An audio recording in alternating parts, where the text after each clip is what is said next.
Dream come true. Mao kini ang gibutyag ni Cebu City Mayor Mike Rama sa malampuson nga groundbreaking ceremony alang sa Package 1 sa Cebu Bus Rapid Transit o BRT Project sa 𝗵𝗃𝗀𝗃 Circle karong adlaw, Pebrero 27, 2023 nga gitambungan ni Presidente Ferdinand Bongbong Marcos Jr. Ang maong proyekto pipila na katuig nga giplanuhan sa nagkalain-laing administrasyon ug gani gisugilo ni Rama nga sila ni kanhi Cebu City Mayor Tomas Osmeña ang nagmugna niini ni adtong kaalyado pa sila. Dream come true. Precisely, I always mention Mayor Tomas Osmeña. We were together in having this very gargantuan project. Ang CBRT mao ang kinaunhang mass transit system sa syudad sa Sugbo ug labing una nga BRT sa Pilipinas.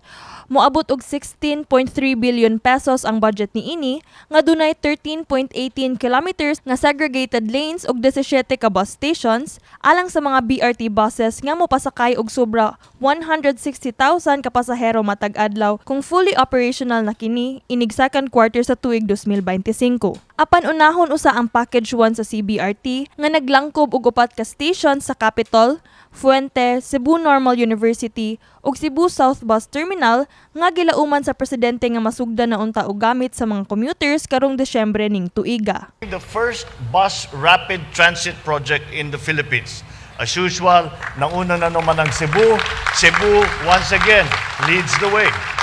Kauban ni PBBM sa ceremonial groundbreaking si Cebu City Mayor Michael Rama, Cebu Provincial Governor Gwendolyn Garcia, Department of Transportation Secretary Jaime Bautista ug House Speaker Martin Romualdez. Matod ni Garcia, ang groundbreaking karon sa CBRT nagpamatuod nga dili atig ang mga saad ni PBBM atol sa miaging State of the Nation address niini. For finally we see ground broken on what had been conceived, conceptualized, planned for, and talked about for many, many years. But it had to take a president who stands by his word. Ang saad angay tumanon. Ang pangako kailangang tuparin.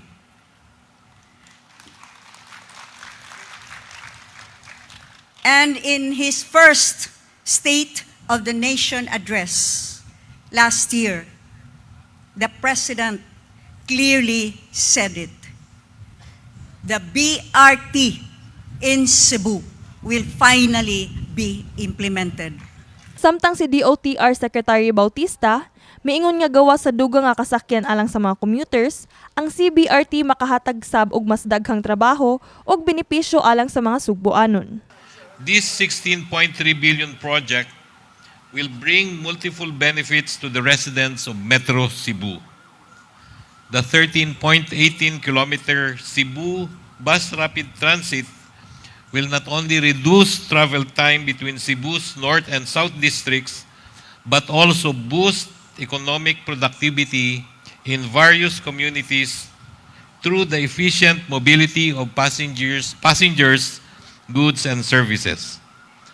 The project likewise promises to provide better job security and working conditions for the public utility vehicle drivers and reduce vehicle and pedestrian accidents.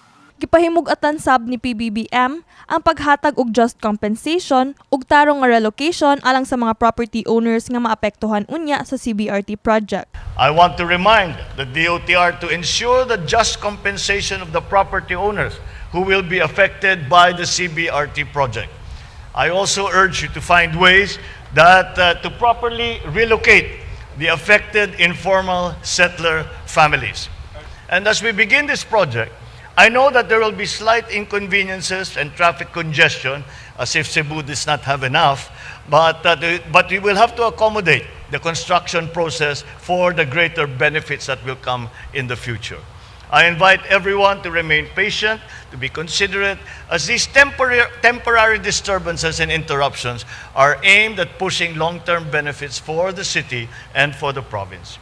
Nangayo sab kinidaan og pagsabot sa katawhan sa huot nga traffic nga mamugna atol unya sa pagsugod sa construction niini. Samtang gikan sa kalihukan sa 𝗏𝗏𝗂𝗏, midiretso sab ang presidente didto sa SRP alang sa laing groundbreaking ceremony sa South Coastal Urban Development SCUD project sa Barangay Basak sa Nicolas sa syudad sa Sugbo. Kini nga proyekto ubos sa pambansang pabahay para sa Filipino Housing or 4PH sa Department of Human Settlement and Urban Development diin tumong ni PBBM nga makatukod og 1 ka milyon ka panimalay matag tuig sulod sa iyang termino. Ang SCUD project sa Sugbo naglangkob og 600 ka hektarya nga luna sa SRP apan 25 hektarya lang usa ang sugdan og tukod sa phase 1 niini. Layunin po ng programang ito na makapagpatayo ng 1 milyong pabahay sa bawat taon ng aking termino bilang Pangulo. Dahil ang kakulangan ng housing para sa ating mga kababayan ay umabot na sa 6 million ang kulang. Kaya hinahabol po natin yung 6 million na numero na yan. Isa po ito sa mga solusyon upang maibsan ang problema ng kakulangan ng bahay sa ating bansa at mabigyan ng disente at komportableng pamumuhay ang ating mga kababayan. Sa unang hugna sa proyekto, buot nilang magtukod og 10 ka 20-story buildings nga puy-an unya sa dulan ka 8,000 ka mga informal settler families o low-wage earners sa dakbayan. It's a dream to provide shelter to the homeless Filipinos, and sa wakas hindi na lang naging pangarap ang pagkaroon ng isang bahay, ng isang pamilya dito sa ating bansa. You will now have a house to call your own, a decent shelter to secure your family. Bahay na may papamana ninyo sa mga anak sa sunod na mga henerasyon. It does not only bring dignity, it brings pride and security to every household, a dream of every Filipino, of every Filipino family. Sakop sa Phase 1 ang Barangay Kinasangan, Basak Pardo ug San Nicolas. Phase 2 ang Barangay Inayawan ug Cogon Pardo, ug Phase 3 ang Barangay Dulho ug Sawang Calero. Kini si Queenie Joligon alang sa MyTV Cebu.